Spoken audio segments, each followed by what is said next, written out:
The title of tonight's class is How to Rewire Your Mind for Peak Performance.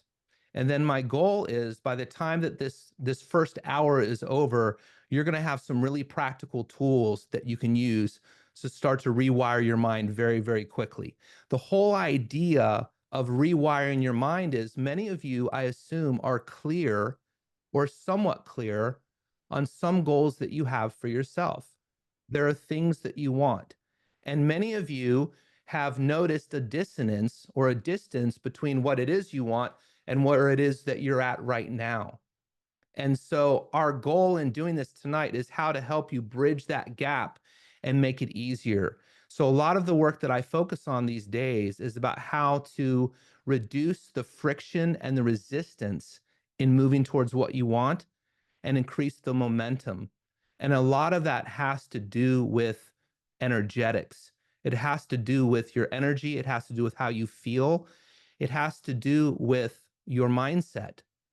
And my goal is to try and break that down in a really simple, easy to understand way and relate it back to NLP. And then I will be talking about how you can use things like NLP and hypnosis to expedite that and speed up that process of getting your brain and your body to move coherently in the direction that you want to go towards the things that are meaningful and valuable to you. You know, a lot of people come to NLP with a lot of stories. I haven't met a lot of like super, really well adjusted people where life was excellent who suddenly can become fascinated with the healing arts and things like NLP. And not to say that these people do not exist, but many of us came from a very unresourceful beginning. I know I certainly do.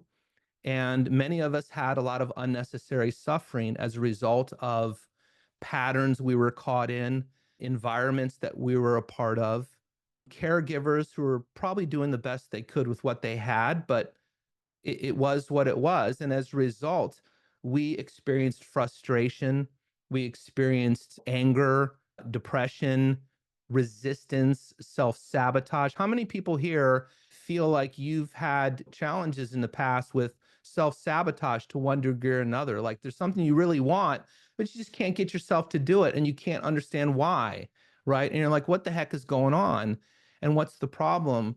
And to people that are new to NLP and start learning it, we can get very excited in the beginning. NLP promises a lot of things. And then sometimes people come into a practitioner and they start to apply some techniques. Like one technique that comes to mind is the new behavior generator, where you can practice a new behavior. Or if you've practiced visualization, how many of you have practiced visualization and you've visualized your goal, but then it just doesn't seem to happen, right? For some reason, you can't get there.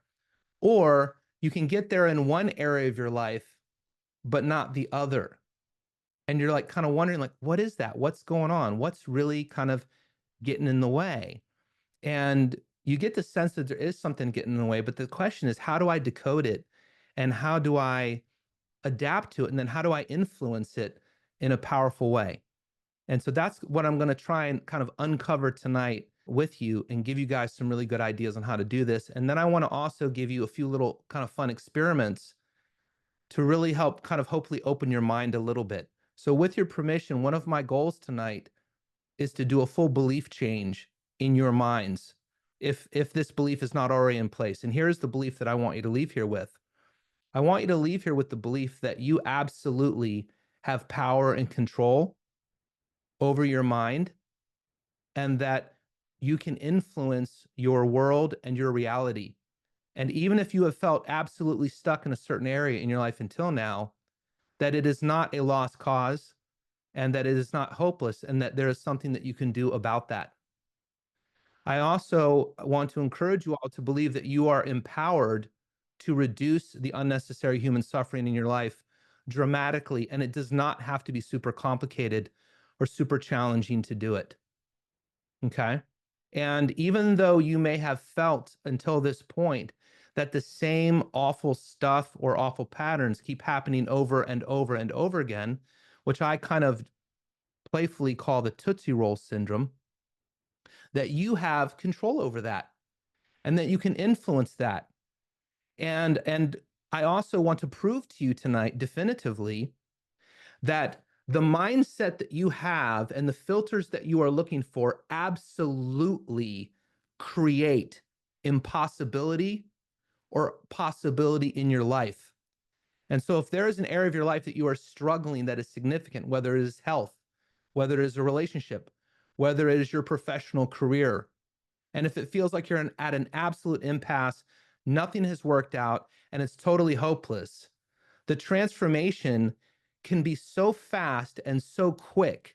In a matter of moments, you can flip it around and feel completely different about it, and it will then be different. And, many people, when it comes to things like visualization, there's some really basic things they're doing wrong that, when corrected, completely change the game. Completely change the game.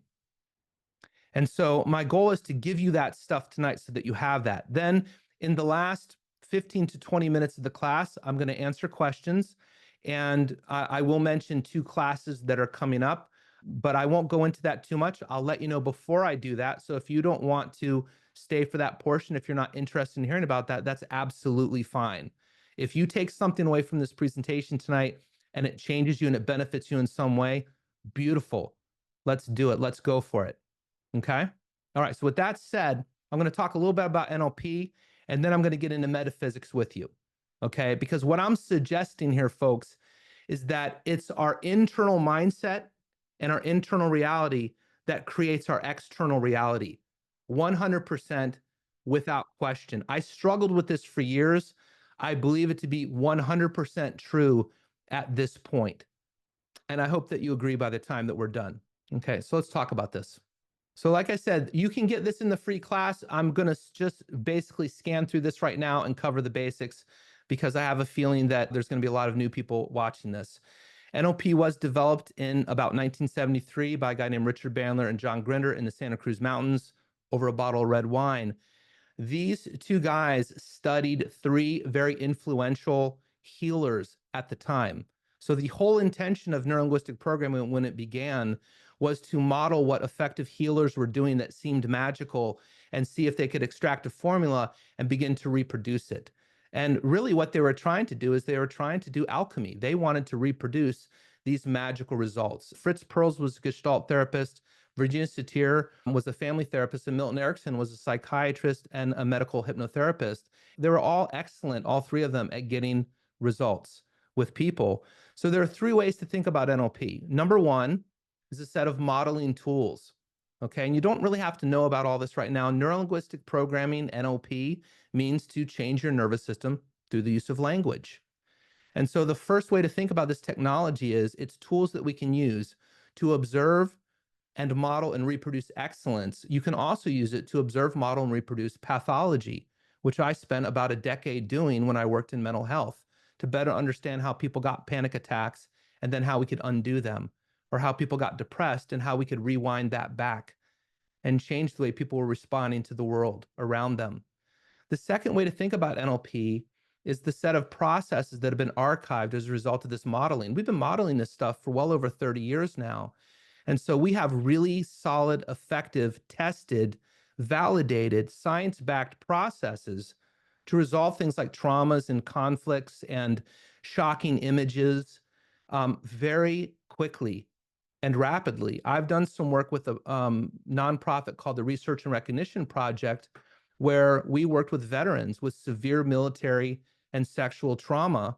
And in 3 sessions, they're scanning the brains pre and post, watching the neural activity in the prefrontal cortex, and they're showing the trauma pre and they're showing it gone post. And these people are not having any revisitation of that trauma.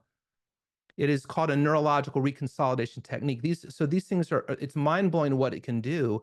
Many of you have probably heard of EMDR. That was an NLP-based process as well when it was originally developed. So we have some really powerful tools for things like traumas, phobias, even allergies, which is something you might think is so physical. How could we influence it with something like NLP? Well, it's considered like a phobia of the immune system if you study the work of Robert Dilts. The third way to think about it is an ongoing field of study where we're modeling the seemingly subjective nature of experience.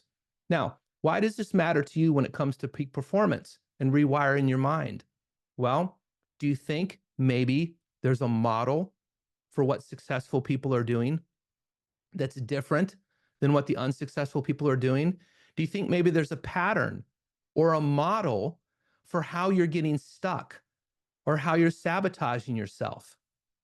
Do you think maybe there's a pattern that's going on there? Okay. Patterns exist in our lives, folks. And, the thing is that a picture is worth 1,000 words. And I'm going to show you a video here in a minute called an awareness test.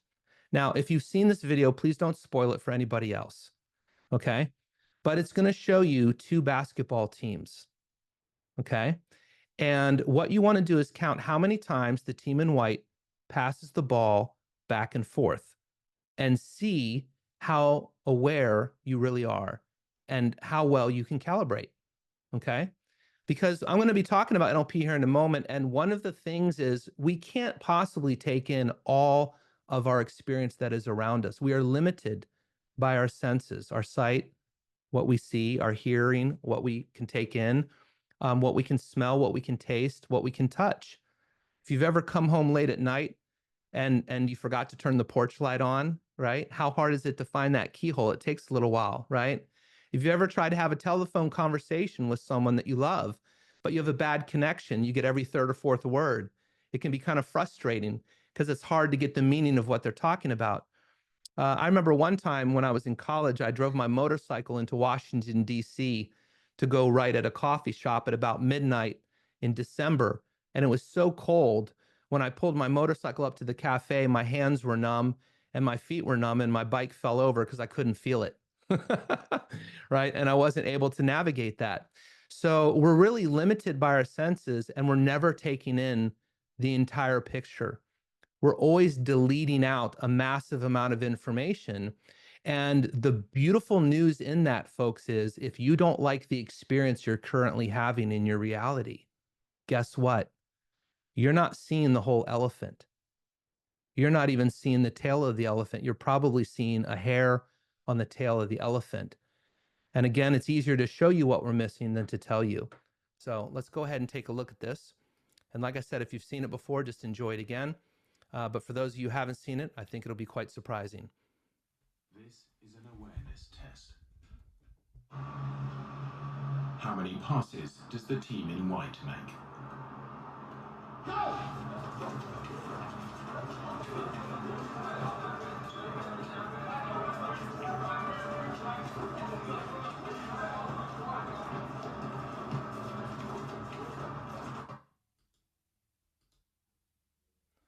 Okay, so go ahead and put your answer in the chat.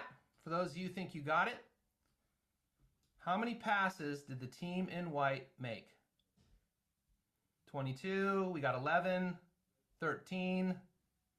What else we got?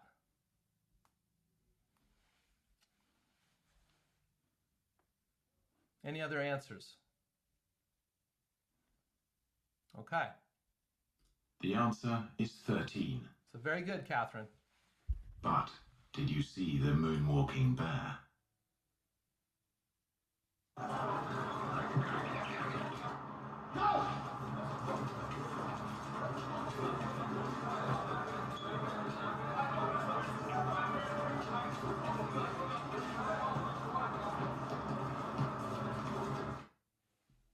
So it's easy to miss what you're not working for. Now, how many people have not seen that video before? Tell me, raise your hand if you haven't seen that video before. Yeah. Okay. And out of those who did not see the video before, right, how many did you not even notice the moonwalking bear? Right? Your mind deleted it. Now, if I had told you, hey, look, do you think you'd see a moonwalking bear if it walked right in front of you? You'd probably say yes. But the reality of it is that we delete a ton of information. I will never forget the first time my wife came home and told me that she was pregnant with our first son. I wasn't against kids. I wasn't pro kids. I wasn't anti kids. They just weren't on my radar. But the next day, boy, I saw every pregnant woman in the world, it seemed like, as I was walking around. And I went to the coffee shop, and that day, and I'd been to that coffee shop daily for like 7 years due to my coffee addiction. That day was the first day I realized there was a children's like kindergarten right next door, or a daycare center, and suddenly explained why all of the, the vans were there, all the moms with the coffee, because our minds just delete stuff all the time. And so again, one way to think about this is that your brain is like this big filtering system, and you have deep unconscious agendas running inside you. Those are primarily driven by beliefs. Some are conscious, some are unconscious, and they completely filter the way that you see the world and what your mind even allows you to consider taking in and what it automatically filters out. And so when you don't like the experience that you're seeing externally around you, the place always to look there is to look back at your mindset.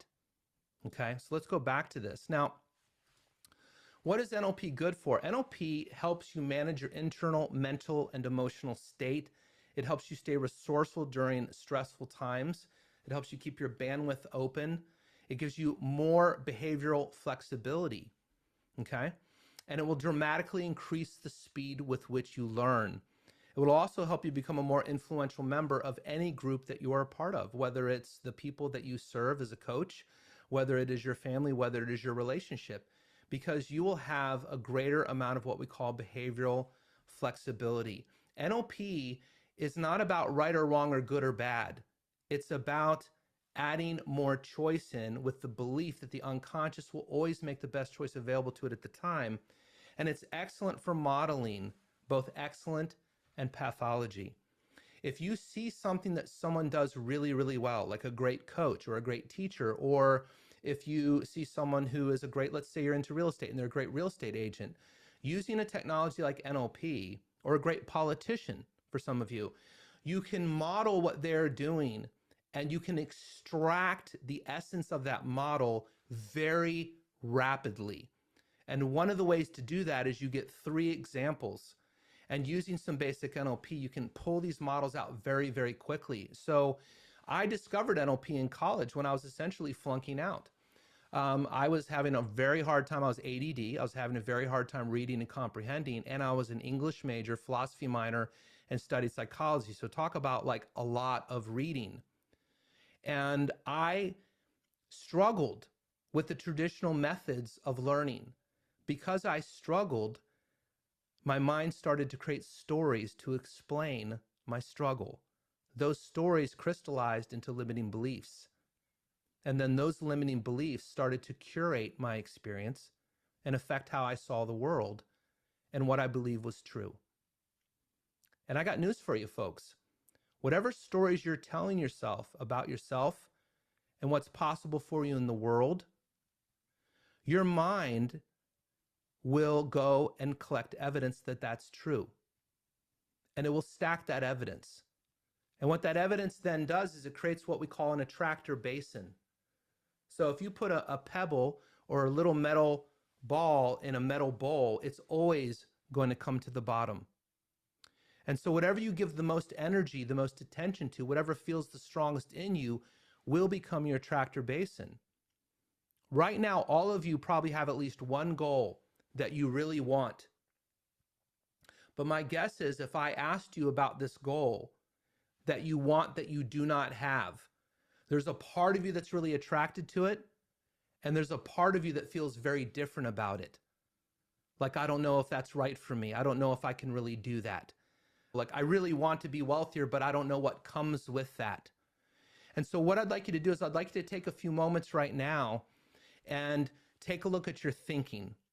And before we do this, I want you to consider what we call 2 different states. We're going to just make it really, really simple and think about it as there's 2 different ways to feel.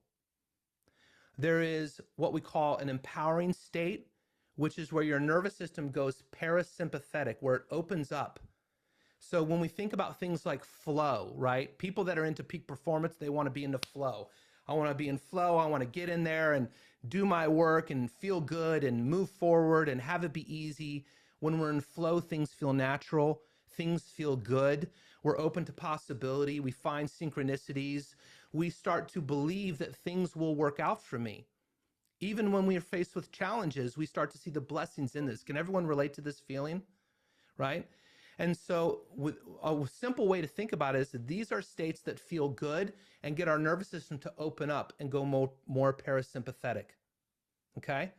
Now, when we have a thought, so we have thoughts like that, like, oh, wow, the world's, today's really going great today. Things are going to work out for me. This is possible. I got this. I can do this. But then sometimes we stub our toe and we go, wow, we go, man, why is everything so hard? You ever have one of those days where it's like, why is everything so hard? Why aren't things working out? No one ever helps me out with anything. And these are more of those disempowering states. We don't want to really label it as negative, but the reality of it is it causes our nervous system to go sympathetic and start to contract and start to tighten up. And when we do that, we feel more anxious, we feel more stressed. It negatively affects our immune system. It creates friction. It slows us down. And now our mind starts to redirect its attention onto whatever that complaint is at the end of that. Why is everything so hard? And now I go through my environment and my mind's curating examples. This is hard and that's hard and this one's hard over here and this one's hard over here. And then pretty soon that is now my reality. My mind is now grooved into the attractor basin is created to notice how things are hard for me. The beautiful reality about this, folks, that we're discovering through metaphysics and through neuroscience is that whenever you have a story like that that's true, because you're filtering out more than 90% of your experience, it is equally true that the complete opposite of that belief has just as much evidence in your life as well. So for example, if you have a belief that everything's hard for me, you can take that same belief and absolutely just flip it right on its head. What if everything is easy for me? And then if I ask you to go through your life and start to look for examples where things were easy for you, you will find them. And as you start to stack them, 3 of them, 4 of them, 5 of them, 6 of them, 7 of them, this thing called the reticular activating system in your brain starts to shift its attention, and now it's focused on that. So think of your attention like a stereo receiver. What you tune into, you get. And you get that to the exclusion of everything else. So I'm going to show you how all this works in a minute. But before I do that, I want to share with you all, and what you can do is make a copy of this. This is a little document called Uncovering Your Stories. So I just put in the chat, and I'll also show it on the screen in case for whatever reason, maybe you're on a phone or something like that. It's not so easy for you to do. But this is called sentence stemming. And what it's designed to do is just elicit some of the stories that you have about yourself. And so we're going to take a look at a few of these and then help you rewire them tonight while we're on the call. And so the first one that's really great to start with is money. This comes right from the Wealthy Mind program with Tim and Chris Halbum. Okay? And money is. And so what you want to do is just write down what's the first thing that comes to mind when you say to yourself, money is. And I'd be curious, if you're willing to share it, you can raise your hand and share it, or you can put in the chat. What's the first thing that comes to mind for you when you say money is? Money is a gift. Okay. Money is a vehicle. Money is me. Interesting. Okay. Does anyone have anything like money is hard to get or money is the root of all evil? Right?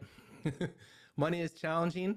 Chances are, if you have a story like that, you're probably having some money problems right now. And I think what you're going to find out is your story is going to match your reality. That's the point that we're making here. So I won't expose people here to have to share what's coming up for you, but I encourage you to do sentence stemming like this. And it's a great way to start to pull out the stories. So I'll show you a few of these here. We'll take a look at them and then we'll move on. So one, for example, would be money is. For some of you, you might say, hey, money is a tool, money is a vehicle, money is a gift. But ask yourself, do you feel good about it or do you feel bad about it? If you feel bad about it, chances are you have financial problems. If you feel good about it, chances are you're doing probably pretty well financially. Okay? How often I think of myself as? Again, notice your answer there and notice how you feel about it. Another great one here is number 4. success is defined as? What is success defined as? Right? When you think about the goals that you have, that you say are important to you, what parts of the story are encouraging and what parts of the story are limiting? Okay? Or failure is defined as. True happiness means. So this just goes on and on. There's 20 of these in here that you could possibly use. And what I encourage you to do is when you get off the call today, a really simple way to begin with this is start to notice what percentage of the time am I in an empowering state where I feel open, I feel like I'm in flow, I feel good basically in how I'm relating to life and experiencing what's happening. And what percentage of the time am I spending in a more contracted, negative, depressed, looking down at the world kind of state? And just look at those two. Now, the areas in your life where you're feeling really good and feeling positive, you're feeling spiritually led, for example, leave them alone. They're fine. You've got flow there already. But since you're here to rewire your mind for peak performance, the areas we want to look at are the areas where you're stubbing your toe and going, darn it, why does this always happen to me? We want to look at those areas. So the best way to do it, folks, is look any area in your life where you do not have the results that you want right now. And I want you to notice the complaint that you have about that. And that is your limiting belief. Okay? Now, that limiting belief is a story that you tell yourself about who you are and what is possible for you in the world. And when you believe that story, it now guides you. And it tells you what you can do. It tells you what you can't do. It tells you what to look for and what to ignore. And because of that, it truly becomes a self-fulfilling prophecy. And so another way to look at this story is it's a decision that you made. You have to work hard to earn money. And if you have a story in your mind that you have to work hard to earn money, your mind will start to look for evidence that that is true. It will collect examples, because there are examples of where earning money is hard. If you think of, like, the cobalt mines, in third world countries, right? We can have lots of examples of that. And so now the mind starts to create this attractor base, and that earning money is hard, or it's difficult, or it's for other people. And your mind will collect that evidence, and it will feel more and more true. And now your mind, because you are so limited in your attention span, will focus right in on that. And so now your external reality will support the inner mindset that you've already created. And so one of the most important things to do to rewire your mind is we take that belief, money is hard, and we absolutely flip it and go, money is easy to make. And so I'm just going to assume that everyone's had this at some point in their life. And so here's what I encourage you to do right now. It's this simple. If we flip it and we go, money is easy to make, start to think about, and if you can, put them in the chat. Give me examples from your life, real examples from your life, from your past, where money was easy to make. Where money was easy to make. Give me examples. It could be something from when you were a little kid. It could be something for, you got an unexpected check in the mail. It could be you got a job, you got an unexpected raise, but we all have examples like that. And so remember, if we are filtering out the majority of our experience, there's a huge untapped reservoir, okay?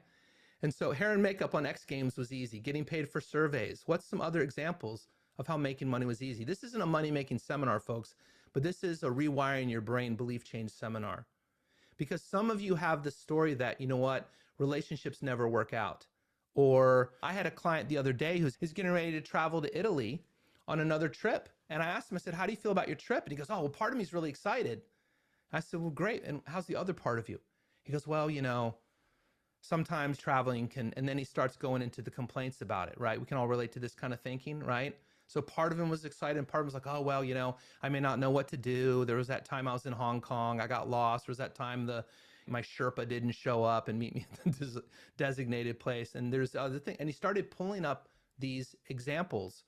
And so what we did was we took each one and we flipped it. And so one of his beliefs was, I won't know what to do. And that felt disempowering to him. I said, what if you had the belief that you know exactly what to do? What are some examples of where in traveling, you knew exactly what to do? And within a couple minutes, he started telling me about, and in fact, some of the very same examples where previously his brain coded it as didn't know what to do. Now he absolutely knew what to do. He goes, well, actually, there's that time in Hong Kong, I just pulled out my iPad and I was able to translate, and then I got where I needed to go. Oh, and yeah, that other time in France when the guy didn't show up to take me to the class, and then the class wasn't where it was supposed to be, I actually found out through the hotel and did it. And he's like, oh, yeah. And so then he started collecting this evidence of, I know exactly what to do. And once we had about 7 to 10 of those, I went back and said, how do you feel about traveling and maybe not knowing what to do in a certain situation? And like that, it was gone. It was completely gone out of his nervous system. This is how easy it can be, folks, to start to change a belief in your nervous system. Because we've got this thing called the reticular activating system. And when we are tuned into something, we find that, and we find that to the exclusion of everything else. Why? We have an extremely limited attention span. Okay? So let's go back to the NLP map here. And these are some different ways NLP can help you. I won't go into them now.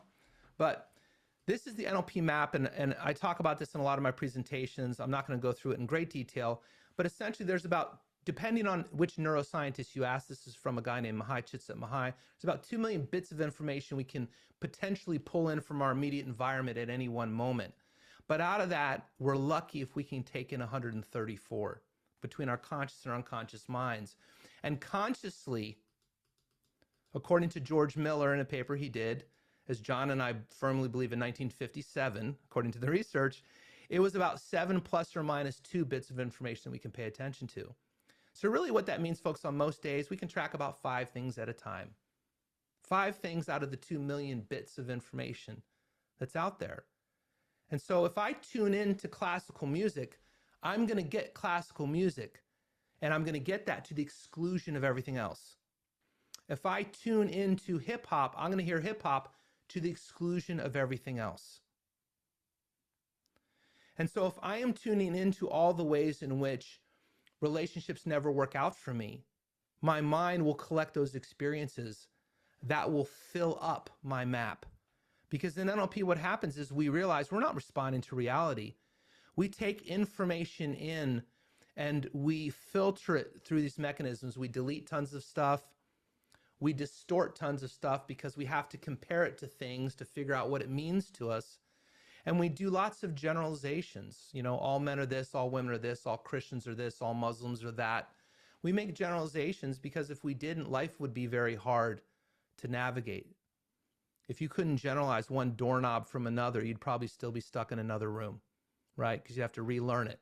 Or imagine if you had to relearn how to tie your shoes every time you got a new pair of shoes. It'd be crazy, right? So we have to do these things. It's just how our mind makes sense of the world.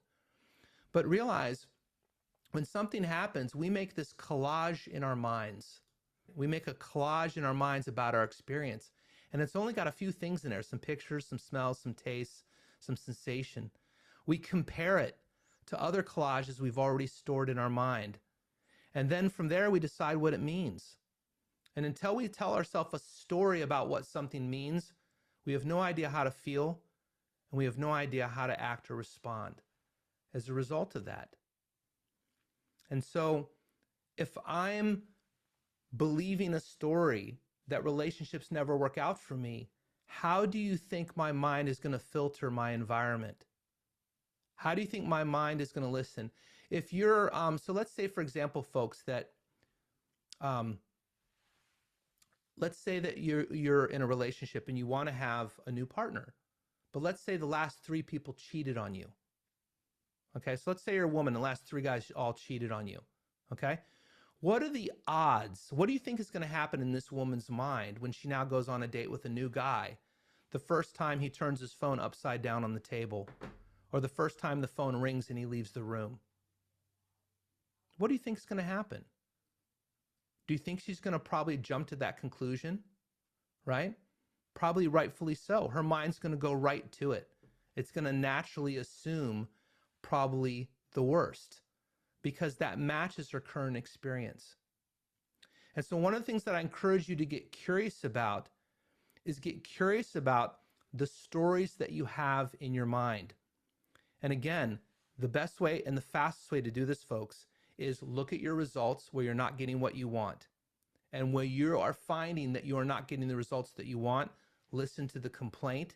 And in that complaint is the limiting belief. And then what you want to do is take that story and do the opposite of that story. And then look back in your past for examples and evidence of where that opposite story was true.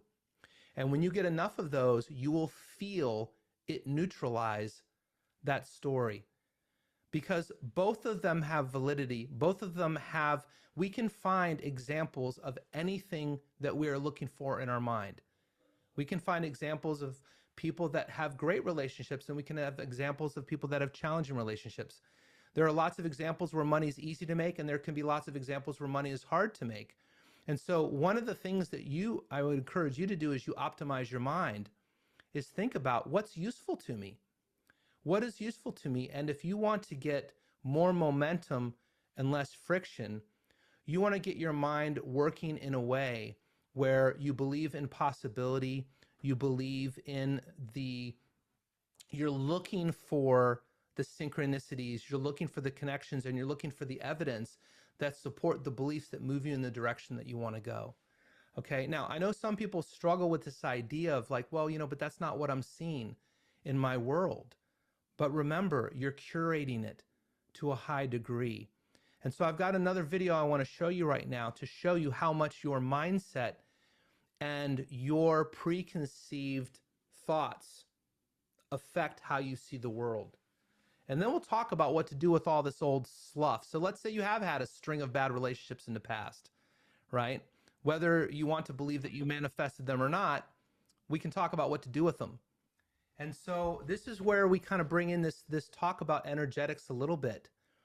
If you have the belief that things will work out for you, if you have the belief that, and you start to curate, and again, the way to curate these new beliefs in your mind, the fastest, easiest way that I know to rewire your mind, to reduce that friction, increase that momentum, is we look at the results, we look at where we're not getting what we want, we listen to the complaint. We flip the complaint, and then we start to collect evidence that it's true. This trains the mind to shift the direction, and after 7 to 10 iterations, now it's curating and it's looking for and it's tuned into, right? It's gone from the hip hop to the classical, if that's what you're looking for. It's tuned into how it's easier. And then now your pursuit of that part of your goal becomes easier.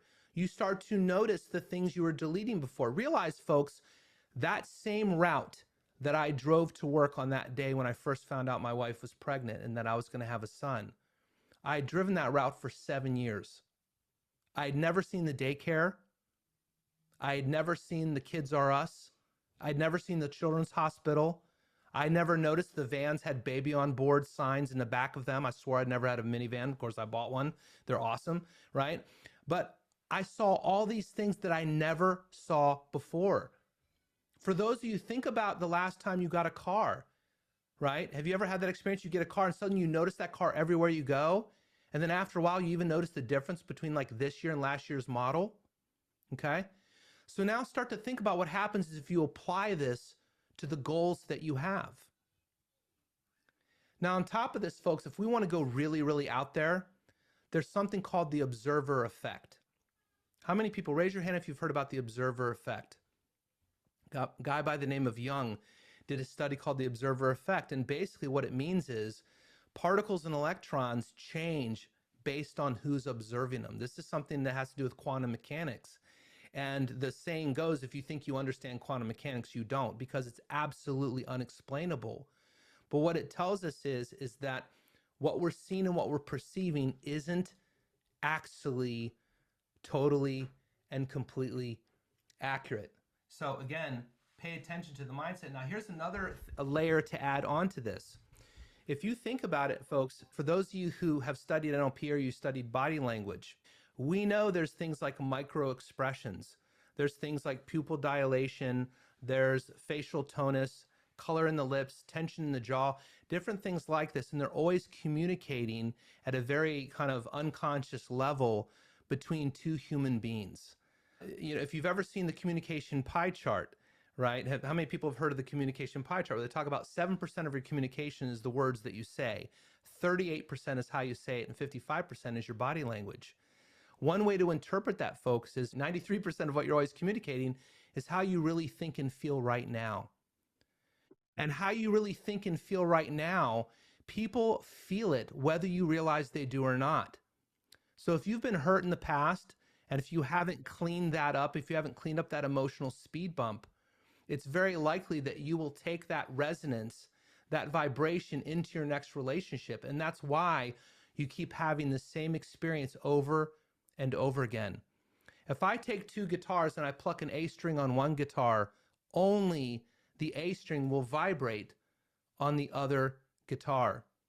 And so if you are interacting with other people and you want to bring out a certain response, you want to be very clear and coherent about what response you're vibrating in and resonating before you interact with them. And I've got a quick video to show you what that looks like as well. So maybe some of you have seen this with the tuning forks, but this is another really cool one.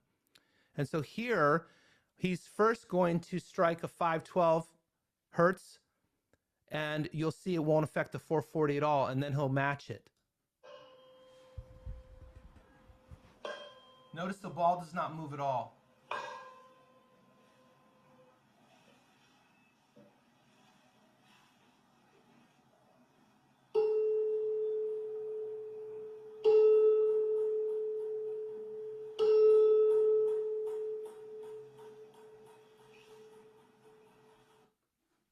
Okay? So you get the idea there. So what happens, do you think, when you come home to your loved ones and you are in a shitty mood and you're grumpy and you're irritable, right?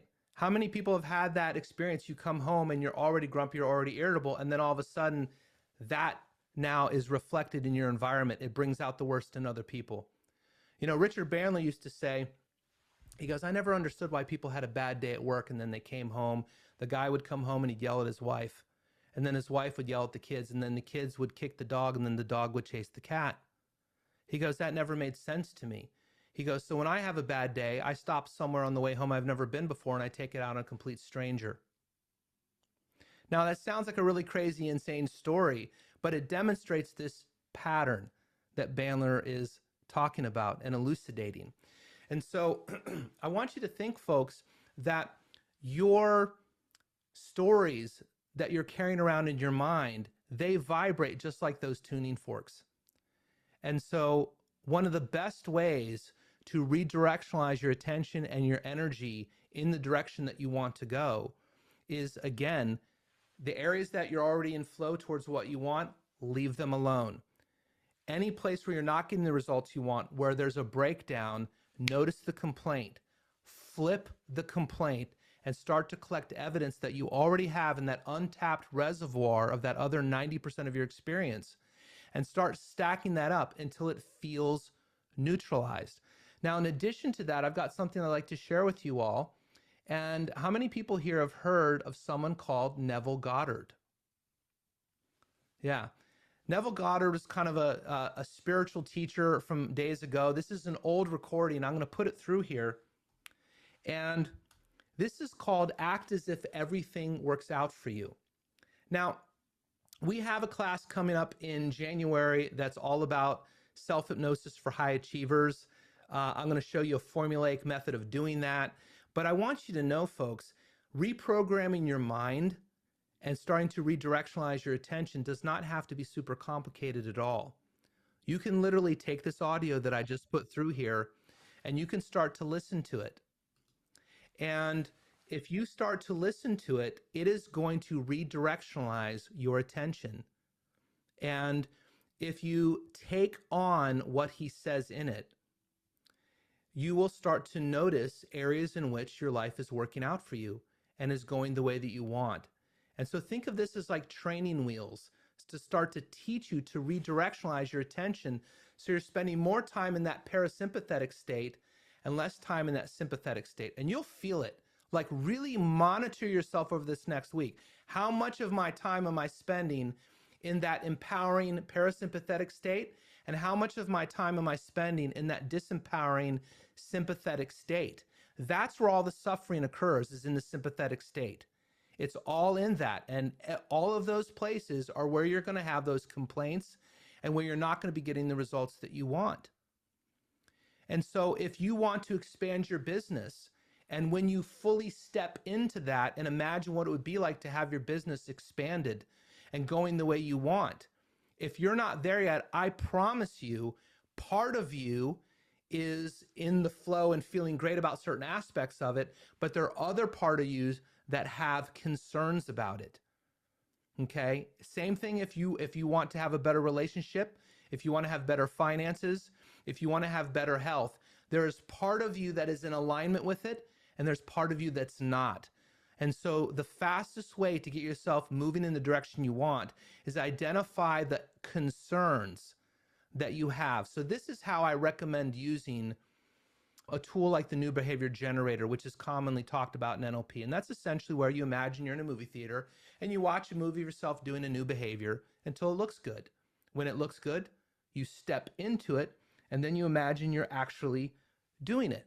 But what people often leave out, and they leave this out with visualization, is I recommend that when you visualize yourself doing something you want, see yourself enjoying it. Don't just see yourself doing it. See yourself enjoying it. See yourself in that parasympathetic state. See yourself fully engaged, enjoying it, feeling divinely led. Make it feel good.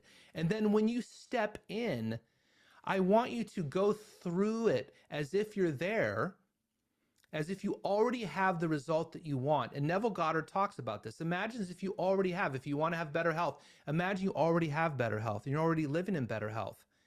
And what we're looking for is looking for any concerns that come up around that. Is there any part of that that doesn't feel good? If so, what's the story? Notice the story. And then flip the story. So my client had a couple of stories the other day when we were working with him around this trip that was preventing him from feeling 100% in flow with this amazing trip to Italy, where he was going to go taste wine and teach some people and do these things. And partially because he had some back issues. And so one of his beliefs was, well, you know, I might be uncomfortable. I don't have my Posturepedic bed that I have at home. I don't have my special routines. I'm going to be on a plane. And he says his mind was listing all these examples, right? I'm going to be on a plane. I'm going to have some, you know, perhaps some lumpy European bed or whatever it is. And so what we did was we flipped it from I'm not going to be comfortable to I can be comfortable anywhere. And I said, now start to look for examples in your life where you had the ability to be comfortable anywhere.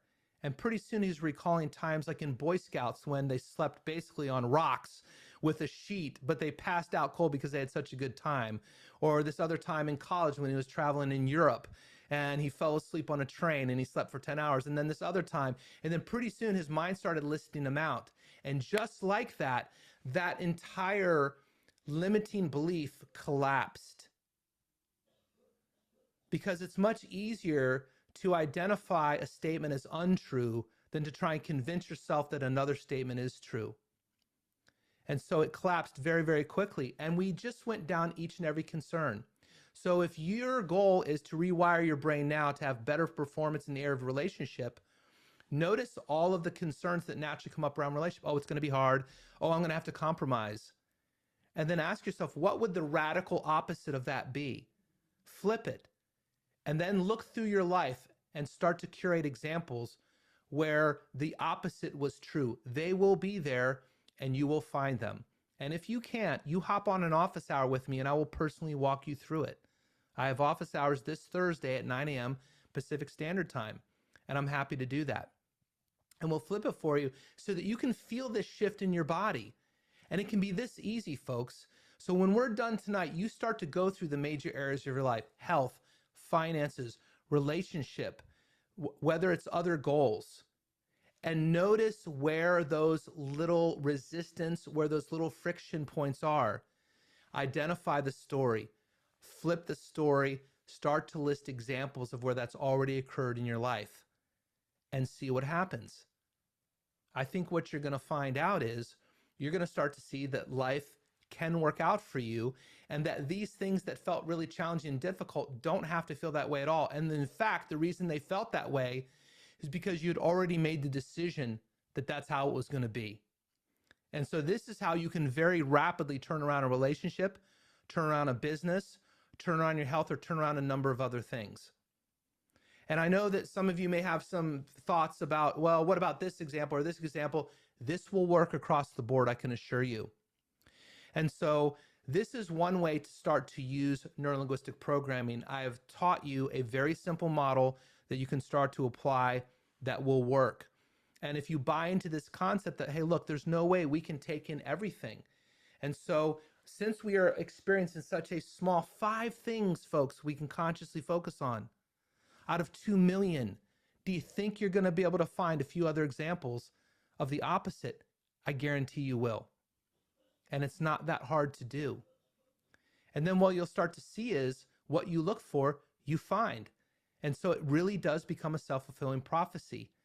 And when you're congruent with a change, it's there. You don't have to know how, you don't have to know why. Get clear on your desire and then work on removing the resistance to the desire and see what happens. And if you really want to light some jet fuel on this, take this audio that I put through Neville Goddard and listen to it as you go to sleep. Listen to it as you're doing the dishes. When I first got it, I listened to it about 50 times in a row. This is one of the simplest ways in the world to start to reprogram your mind. And every time I listened, I heard a little something differently. And after a while, even when I had a cold coming through, even when my ex-wife is in ER with pneumonia and I've got the kids extra and I've got all this stuff going on, life has been easy and it's been smooth and it's been in flow, even though it's been busier and there's been some challenges, and all of the challenges look like these wonderful, blessed opportunities. And there's these benefits and these learnings from it.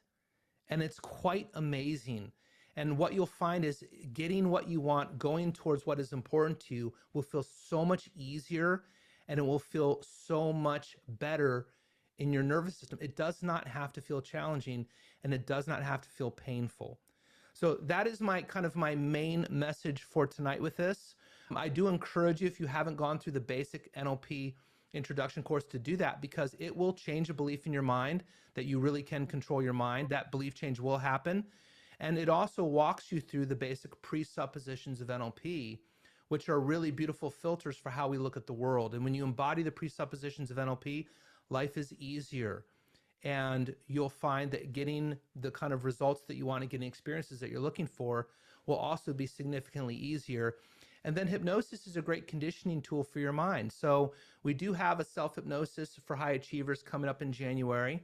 We just started How to Read and Lead Yourself and Others with Integrity, which is about really understanding what really motivates you and drives you at an unconscious level and how to leverage that. We all have a river that flows in a certain direction, and when we work with it, life feels very easy. When we go against it, it's like swimming upstream. And I'm going to go ahead and open it up to questions and see what questions you may have. I mean, there's so much more we could talk about when it comes to rewiring your brain for peak performance, but I thought this was the most useful chunk to really cover tonight that you can all start to do. Okay, and my goal, notice, as a good hypnotist, was to repeat the instructions at least 3 times. So let me do it one last time to make sure everyone got the main gist of the message. Okay, take a look at your life. You're either in an empowering parasympathetic state where it feels like flow, it feels yummy, things feel good, things feel possible, you notice in synchronicities, you believe in your ability and sky is the limit. Or you're in a disempowering state where you are going sympathetic, you're clenching down. That's where you feel frustration, anger, depression, hopeless, helpless, worthless, things like that. And where you're feeling those states, there is a story that you are telling yourself that is untrue. Identify that story. Then flip it and start to look for evidence that has already existed in your life, not that could exist in the future, that has already existed, of that opposite of that story being true. Once you get enough of those, usually 7 to 10, it neutralizes the old statement, and like that, it's gone. And you will feel yourself open up in your nervous system. This will reduce friction. This will increase momentum. And I think if you start to apply this, you're going to really notice you're going to start getting results very quickly and very easily in areas where you didn't before. If you add the Neville Goddard, act as if everything will always work out for you, to that, and start to wire that into your brain and listen to that over and over again. It's just an example, but it's a really good one. I think you'll find that I'd love for you to come to the next masterclass next month and tell me how things are going, or drop in one of the office hours, or send me a text. And I hope this improves your holidays significantly. So with that said, I'm going to shut up, take questions, and then we'll wrap up. So, questions? Two questions, Robert. It's super helpful, by the way. Just love the nice focused recap on so many of the fundamentals. I've been working lately on trying to access those kind of positive Neville Goddard feeling states, acting as if I'm already in them now, that I'm already in that future state. And I'm looking for ways to kind of brighten up or increase the intensity of the emotion. Like when I think about wanting to be in a state of gratitude, I can think of things that I'm grateful for, but I don't necessarily have the emotional state in the moment that really brings that to life. Do you have some suggestions or techniques to kind of emphasize or brighten that? Yeah, because chances are when you try to think about examples of being more grateful, there's these other competing thoughts that come along with it.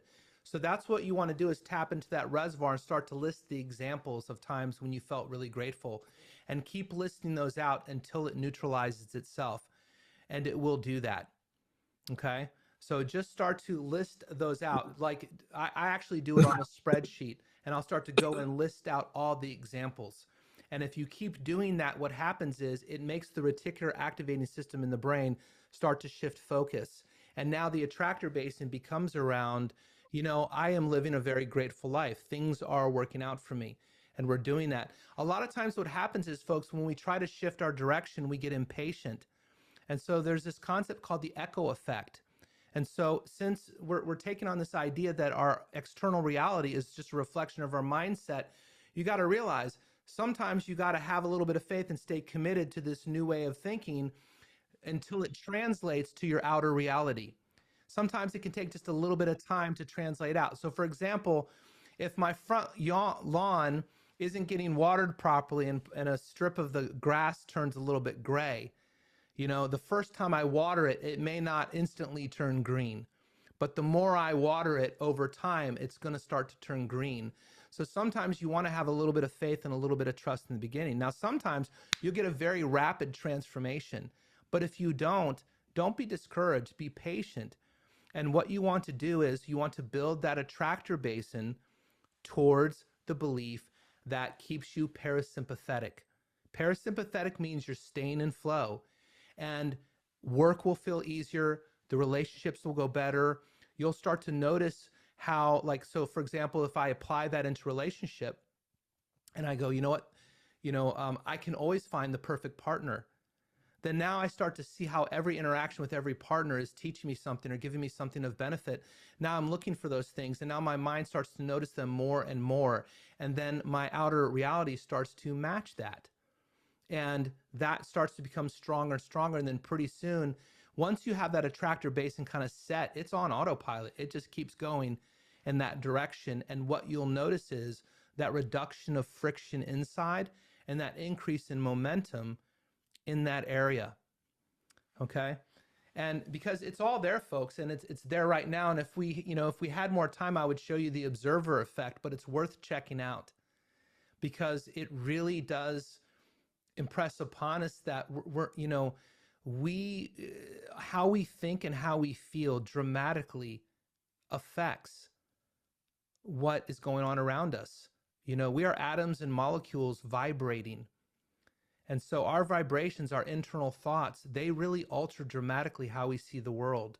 And I try to give you a couple examples of that tonight, but in a huge way. And the good news in that is that if you're struggling in an area of your life, you can transform it instantly, just by flipping it and then starting to stack. And just by stacking on previous experiences you've already had, that attractor basin will shift. And like I said, I really mean that. If any of you tries this experiment and struggles with it, hop on in office hours. I will personally walk you through it because it absolutely works. It absolutely works. And, you know, less stress means stronger immune system. It means life is a bit easier. Now, for some of you too, a really strong attractor base could be an old trauma, right? Or an old wound from the past. And if you have stuff like that, there's people like Vicky is highly trained in what's called the RTM, which is reconsolidation of traumatic memories. There are some really, really good, strong NLP processes that can very quickly help turn around PTSD symptoms, very strong traumatic responses, because these things often live like emotional triggers in the past. And so as we go through our experience, and let's say we've had an emotionally triggering event from the past, and someone gives us a certain look or a certain expression, or we hear something in a certain way, and it reminds us of that old event, suddenly now we're dealing with the cognitive load of what's happening here, plus an extra dose of something from the past. And so if you're riddled with some things like that from the past, those are things that with NLP techniques, we can go and clean up pretty quickly and smooth them out. You don't need to do that to get moving in a direction, but if you get really cognitively locked down, like with panic, like really intense panic or really intense trauma, there are processes that work beautifully for that. That is something you can get coaching for, and I'll encourage you to reach out and ask for that if you need that. Because those speed bumps are worth cleaning up, folks. Because you know what? If you have been through a trauma in the past and you had a difficult relationship, let's not keep repeating that experience. Okay? We don't need to do that, and it's worth letting go and creating a whole nother reality because those experiences aren't the same. You know, if you were bit by a dog when you're a child, that doesn't mean every dog you meet is going to want to bite you in the future. But some people, you know, will see a dog and jump out of their skin because it reminds them of what happened when they were a little kid. And so that's one of the ways we end up accidentally carrying our energy forward and creating a self-fulfilling prophecy in a way that we don't want.